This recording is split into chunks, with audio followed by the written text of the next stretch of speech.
আন্দোলন বাংলাদেশ সোনারামপুর ইউনিয়নের অধীন জনাব সাইদুদ্দিন খান জাভেদ, জনাব সাইদুদ্দিন এই চাষিপুর মাটি থেকে সারা দুনিয়ার মধ্যে আলো ছড়াইতেছেন।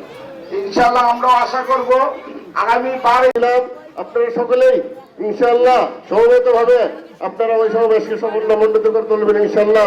এবং 12 তারিখ উপস্থিত আছেন বাঞ্ছারামপুরের মাটি ও মানুষের নেতা শিক্ষাবিদ সাদা মনের মানুষ বিশিষ্ট বৈঠককে ইসলাম দেশ মানবতার কল্যাণের জন্য আপনি কবুল করে নেন। এ আল্লাহ, আপনি আমাদের জাভেদ ভাইকে ইসলাম দেশ মানবতার পথে যেতে পারে সেই তৌফিক দান করেন।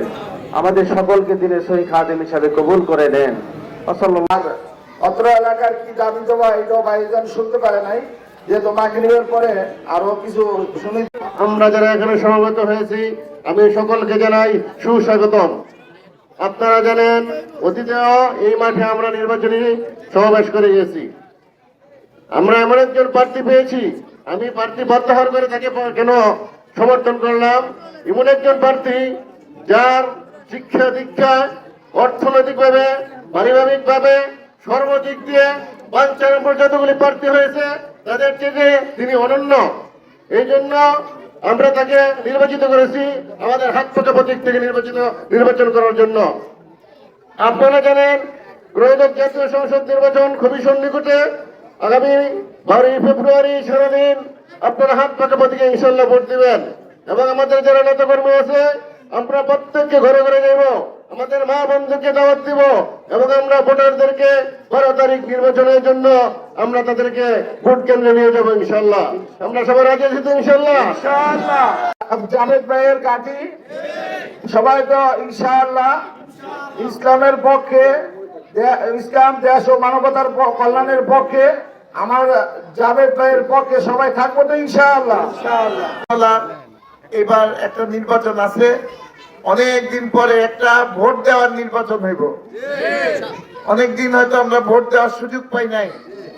আজকে একজন এখানে যাচ্ছিলাম, মানে এখানে সবার সাথে সাক্ষাৎ করছিলাম, উনি আমাকে বললো যে আপনার সবাই তো নেতা হয়, সবাই পাস করা পরে দেখা যায় খালি নিজের আখের গুছায়, এলাকার লিগে কিছু করে না, পরে দেখা যায় যে ক্ষতি হয় বা সেরকম কিছু পায় না।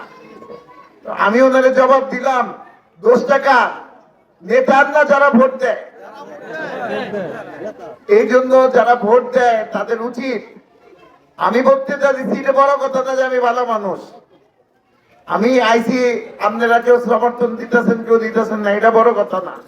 বড় কি যে আপনার মূল্যবান ভোটটা বুঝা শুনা সে ব্যক্তিরে দিবেন যে আপনাদের হক মারবো না, যে আপনাদের পাশে থাকবে, যে ন্যায়ের সাথে চলবে, যে সারা আপনারা যা পয়সা আইবো বাঞ্ছারামপুরে কাম করার অর্ধেক পয়সা এই পকেটে ঢুকাইতো না। সেটা কার দায়িত্ব? আমার না ভোটারে। সুতরাং তো আমার এইটুকুই বলা যে আপনারা যাচাই বাছাই করে ওই ব্যক্তিরই ভোট দিবেন যার দ্বারা বাঞ্ছারামপুরের উন্নতি হবে আর বাঞ্ছারামপুরের টাকা তার পকেটে ঢুকতো না।